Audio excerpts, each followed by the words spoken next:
Now let's talk about phase diagrams. Who's seen phase diagrams before? A few of you.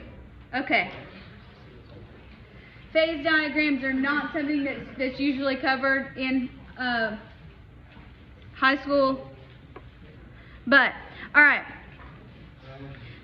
A phase diagram is going to look different for each substance. So this is water, because water just makes things easy. All right. It may also be a state. Talk about state of matter. So phase or a state diagram or map, however you choose to call it, is a function of pressure and temperature. So there's a lot that's going on in here. The first thing that I always like to find is where all of these lines come together, right here. There's going to be one on every diagram. Sometimes it's way down here, sometimes it's over here, sometimes it's way up high. Find that. That is called the triple point. So when you have your triple point, it occurs at a specific temperature and a specific pressure. Again, these may not always be drawn to scale. This one is not. But at the triple point, you have at the same time solid and liquid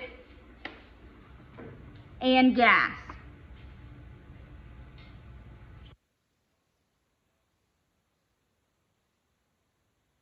That's what? Well, what's like a substance that's currently in the triple point? Like, what does that actually look like?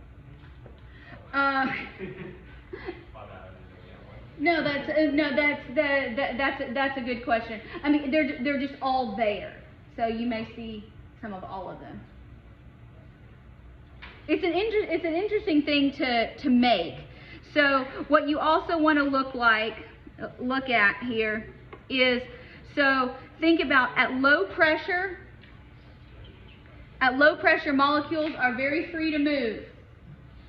So your lowest part here at really low pressure, it's going to be a gas. So even at low temperature, when you have low pressure, it's going to be a gas. So the bottom portion of the curve is usually where the gas is. So yes, it is possible to have water vapor at a negative temperature. You have to be very low pressure. Here's the atmosphere. So you got to be really low pressure to get there, but it is possible. Is that why like gases under pressure are liquids? Yes. Yeah, because if you take the gas and you raise the pressure, it's liquid. And then okay. And so here, if you raise the pressure and the temperature is still low, then it deposits into a solid. So here at low temperature and virtually any pressure, water is going to be ice. So the point between ice, so here this is ice, this is water vapor, and we're just going to call this water because it's liquid. So where ice and gas can coexist there's your sublimation curve.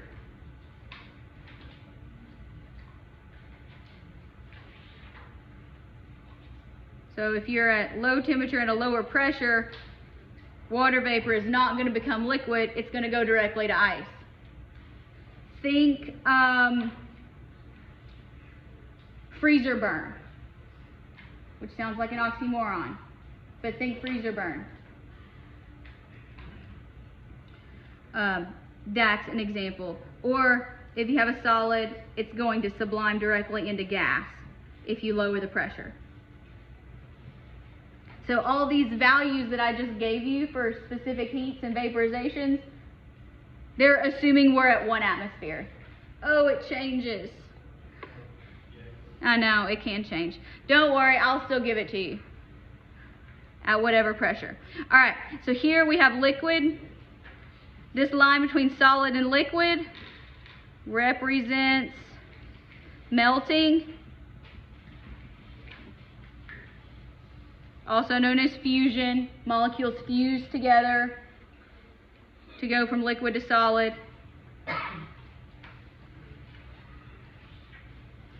And then our line that goes between liquid and gas, vaporization. So this part on the line represents boiling.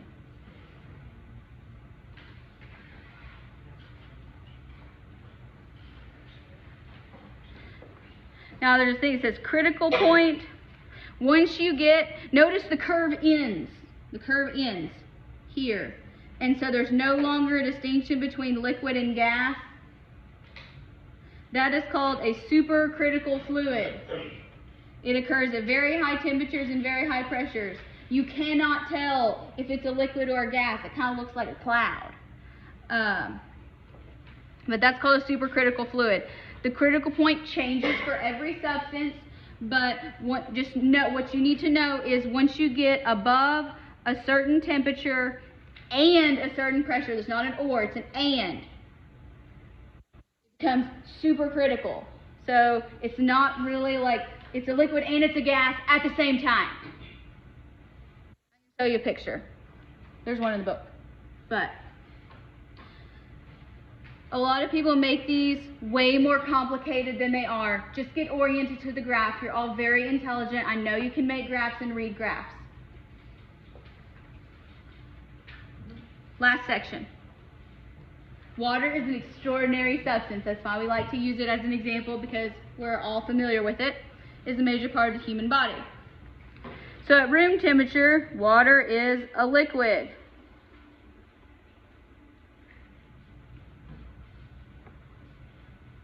Water is also a very excellent solvent. It can dissolve a lot of ionic as well as polar compounds.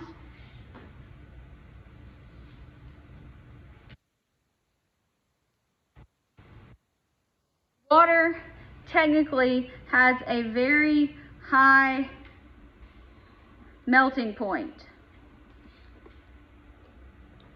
for liquid.